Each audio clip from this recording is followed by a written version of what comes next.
My name is Emily. I live with my husband in a spacious house. We have a son named Richard who reached adulthood a few years ago and moved out.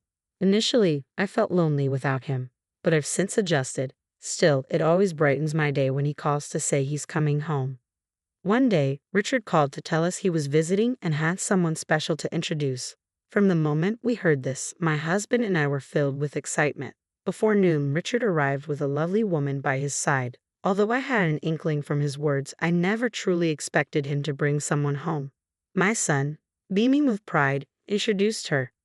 Her name is Karen. Isn't she wonderful? She's my wife. I was momentarily stunned, struggling to grasp his words. After a brief pause, I asked, Richard, did you say Karen is your wife? Not your girlfriend? Richard nodded with a grin. Yes, Mom. Maybe you're going a bit deaf.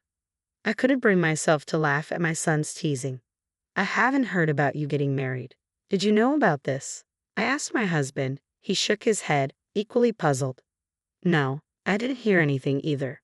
We both turned to Richard, seeking an explanation. With a proud smile, he said, That's why I came to announce our marriage registration today. By the way, we had a grand wedding in Bali with our friends.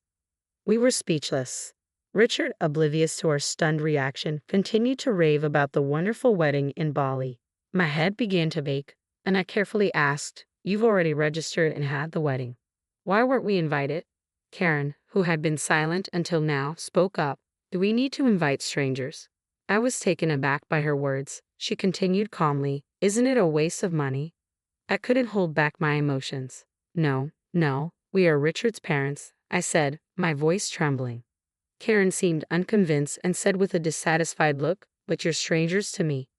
I was taken aback and fell silent. My son must have finally noticed the tension in the room and hurriedly explained, Karen has no parents or siblings. It would have been sad if she was the only one without family at the wedding. That's why I didn't invite you guys. Hearing about Karen's situation left me at a loss for words. I thought if that's the case, maybe it could be understood. Of course, I wasn't entirely satisfied, but I told myself it was too late since the wedding was already over. After the newlyweds left, I confided in my husband. I wonder if those two will be okay. He shared my concern but said, It's their decision. They're already married. All we can do is watch over them. Although I agreed with him, I couldn't just leave it at that. So I decided to try to bridge the gap with Karen. I got my son's phone number and decided to reach out. When Karen realized it was me on the phone, her tone immediately turned sour. What do you want? I realized my call might have made Karen uncomfortable, so I quickly explained my reason. I got some delicious treats and I thought I'd bring them over to you next time. Karen replied, Oh, I don't need that. In fact, I don't even plan to give you my address. I couldn't help but ask why. Karen calmly answered, I don't want to give personal information to strangers. Please delete my phone number. Before I could say anything else, she hung up. After that, I couldn't get in touch with Karen. I realized my gesture must have felt like an intrusion to her. Feeling down, I shared my worries with my husband. He comforted me, saying, There's still time. Don't rush. Forcing closeness won't necessarily lead to good results. Just hope that she'll open her heart to us someday. I took a deep breath and nodded. You're right. A month after I stopped trying to contact my son and his wife, my son suddenly reached out. What's going on? I asked. He told me Karen is pregnant.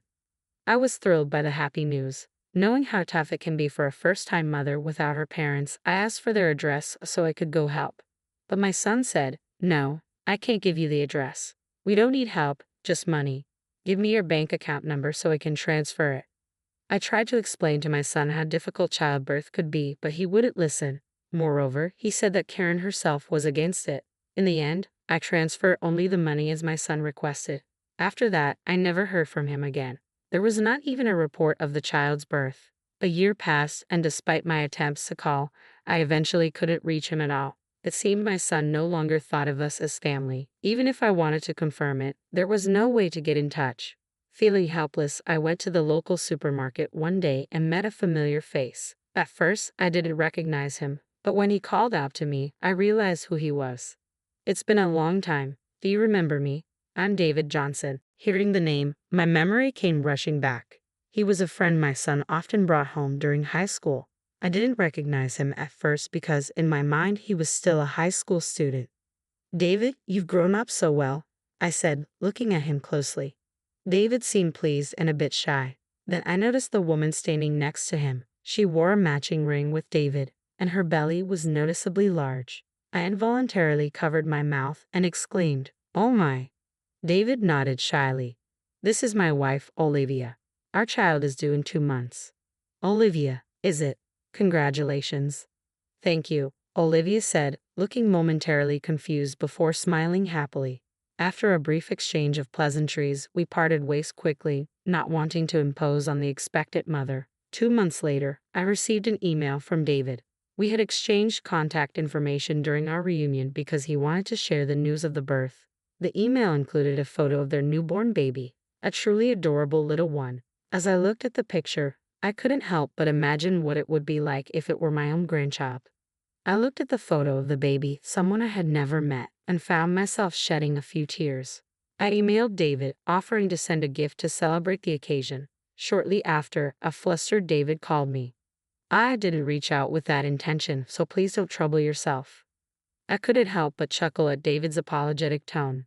"That's not it. I just want to celebrate, since I can't do anything for my own grandchild." There was a pause on the other end before David asked, "Something happened with Richard, didn't it?" I remained silent, and David continued. "I was hesitant to tell you, but actually," he revealed a shocking story. Olivia was originally Richard's girlfriend. Richard had chosen another woman and unceremoniously dumped Olivia. That woman was Karen. Olivia was devastated after being abandoned by Richard, and I couldn't leave her to deal with it alone. I tried to convince Richard to make things right, but he wouldn't listen. Eventually, I gave up and ended our friendship. David's story ended there.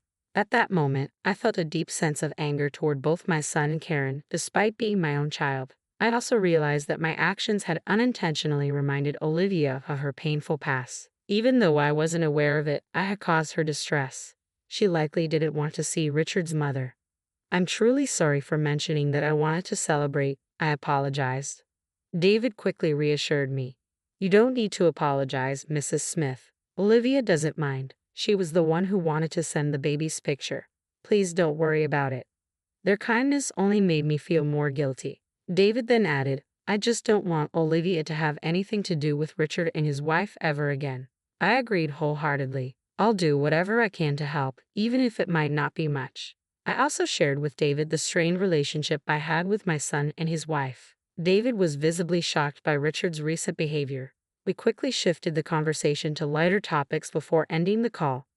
I relayed everything I had learned from David to my husband. I then told him that from now on, I would consider Richard and his family as strangers. My husband agreed. "At least we can take a breather."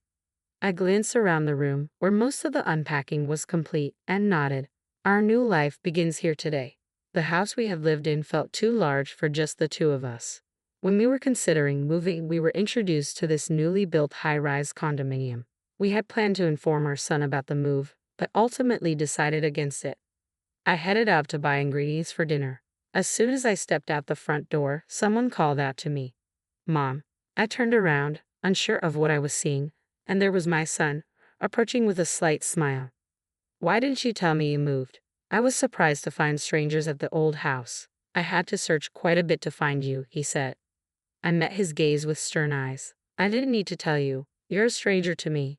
Richard seemed taken aback by my change in attitude and grew flustered. "What are you talking about? I'm your son." I ignored him and started walking. Richard quickly fell into step beside me and continued talking. Mom, I want to apologize for everything that's happened. I was misled by Karen. You must have some extra money if you're living in a new high-rise condo, right?" Despite Richard's attempts to engage, I kept walking. Seeing that I wasn't responding, Richard's tone grew anxious. Karen was a habitual liar. Her claim of having no family was false. She was actually disowned by her parents due to a romantic scandal at her previous job. When I glanced at my son, he misunderstood my silence and continued to criticize Karen.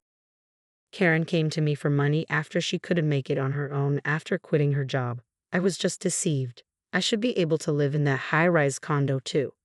I stopped and faced him. He seemed hopeful that I was finally ready to listen, but I held his gaze firmly and said, "You chose that dishonest woman despite being in a relationship with someone else. This is the consequence of your actions." Richard looked stunned by my words. I delivered my final message. Your only family now is Karen. You two are perfectly suited for each other. Leaving him there, I walked away and contacted David. I was concerned that Richard might cause trouble for David or Olivia. As I feared, Richard had tried to apologize to Olivia and asked David to mediate between us. He even said something absurd like, "You two got married because of me." David, at his breaking point, announced he was severing ties with my son and warned that he would call the police if Richard continued to harass them. In a panic, Richard fled. Afterward, Richard tried to spread malicious rumors about David and Olivia among their mutual friends but was met with disdain instead. Karen, who was supposed to be his only ally, abandoned him, running off with another man after squandering all of Richard's savings and left their child behind. Seeing the situation worsen, we decided not to intervene despite hearing the rumors. Eventually, Richard came to us with the child in tow. "You must feel sorry for your grandchild, right?